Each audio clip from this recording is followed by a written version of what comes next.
স্কুলে যাচ্ছি পরীক্ষা দিতে। আজকে সোনার ফাইনাল পরীক্ষা, ওই জন্য পরীক্ষা দিতে যাচ্ছে। টাটা পাপা। কেমন? আমি আজকে যেতে পারছি না, টাটা। আমি লাস্টের দিন যাব।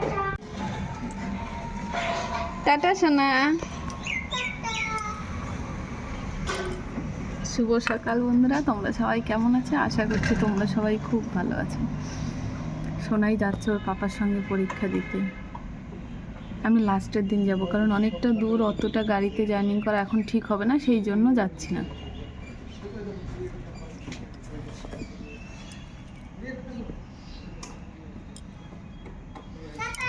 টাটা। আগে থেকে প্ল্যানিং করেছিলাম যাব একটু সুস্থ হয়ে গেলে, কিন্তু অনেকটা দূর তো। কালকে একটু বাজারে বেরিয়েছিলাম, দিয়ে শরীরটা ভালো লাগেনি ঘরে এসে, ওই জন্য যাব না। তো চলো আজকে আমি সারাদিনটা কি কি করব দেখাবো। এখন আমি রান্না করব খাসির মাংস। ওই জন্য এইখানে আমি অল্প করে খাসির মাংস নেওয়া হয়েছে, যেহেতু 3 জন, আমি তো সেভাবে খাই না। তো আজকে রান্না করতে হবে, ছেলে বায়না করেছে, কিছু করার নেই, ওই জন্য ওর বাবা নিয়ে এসছে। তো আমি কিভাবে হালকা মশলায় রান্না করে দিচ্ছি ছেলেকে, ওটাই তোমাদের সঙ্গে শেয়ার করব।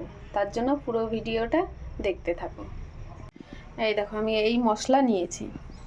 এইদিকে নিয়ে নিয়েছি পেঁয়াজ কুচিয়ে, বড় বড় 2টো পেঁয়াজ কুচিয়ে নিয়েছি।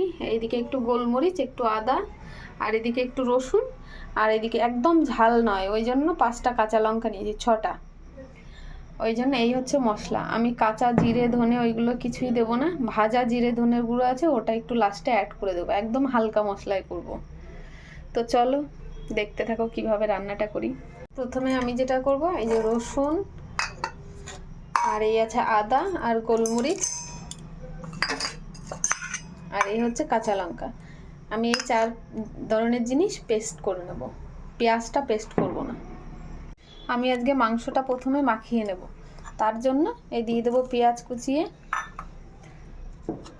আর দিয়ে দেবো এর উপর হলুদ পরিমাণ মতন, লবণ, আর এই যে 4 পিস আলু। ওপর থেকে যেহেতু একটু তেল আছে, ওই জন্য অল্প করে তেল দিচ্ছি। আর এবার যেটা লাস্টে দেবো, এই যে পেস্ট করে রাখা মশলা, কাঁচা লঙ্কা, আদা, রসুন, গোলমরিচ। এবার দিয়ে সব কিছু খুব সুন্দর করে মাখিয়ে নেব। প্রায় 10 মিনিট মতন আমি মেখেছি। এবার মাংসটা আমি ঢাকা দিয়ে রেখে দেব প্রায় 15 মিনিটের মতন, যাতে মাংসটা একটু নরম হয়। আর এইভাবে মেখে যদি রান্না করা যায়, তাহলে এমনিতেই অটোমেটিক মাংসটা নরম হবে। তারপরে দিয়ে আমি সিটি দেব, পরে রান্না শুরু করব। দিয়ে আমি এবার ঢাকা দিয়ে রেখে দেব। এবার আমি নিয়ে নিয়েছি একটা কুকার, মাংসটা ঢাকা দেওয়া ছিল, এখনই তুলে দিয়েছি। সব পেঁয়াজগুলোও নরম হয়ে গেছে, মাংসের কালারটাও একটু চেঞ্জ হয়ে গেছে।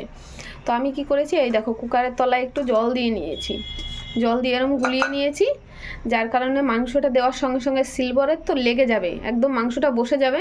তখন দিয়ে যখন সিটি দিতে যাব, মাংসটা দিয়ে তাতা লেগে যাবে। ওই জন্য কী করবে, সবাই একদম হালকা পরিমাণে একটু জল গুলিয়ে নিতে পারো, বা হালকা একটু নিচে রেখে দিতে পারো। আমি এই যে হালকা জলটা একটু রেখে দিয়েছি, তাহলে আর নিচে লেগে যাবে না। তাহলে এখন আমি কি করব, এই মাংসটা সম্পূর্ণটা আমি এর মধ্যে তুলে নেব। সম্পূর্ণ মাংসটা আমি এর মধ্যে তুলে নিয়েছি। এবার এই যে বাটিটা ধুয়ে একটুখানি জল দিয়ে দেবো, এই 1 কাপ মতন।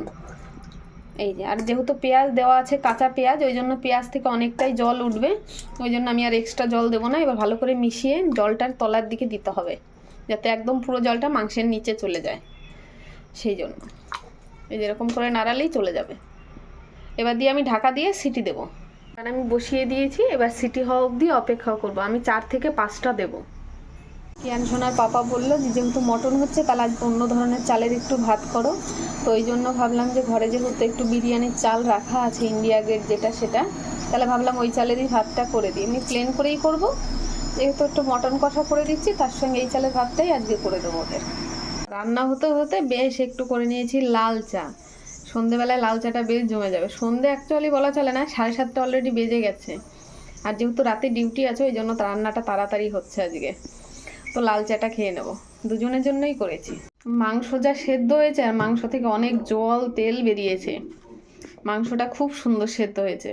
এবার দিয়ে এই মাংসটা আমি ফোড়ন দিয়ে নেব। এবার কড়াই গরম হয়ে গেছে, কড়াইয়ে দিয়ে দেবো যে পরিমাণ মতন অল্প করে তেল। তেল যেহেতু ওর মধ্যে দেওয়া আছে, আর মাংস থেকে অনেক তেল উঠেছে, ওই জন্য আমি বেশি তেল দেবো না।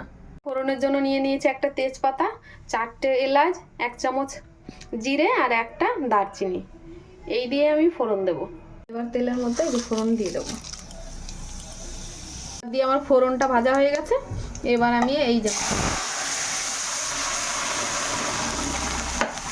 মাংসটা ঢেলে দিয়েছি। কত জল বেরিয়েছে মাংস থেকে। এই সমস্ত জলটাই আমি কষিয়ে কষিয়ে শুকিয়ে নেব।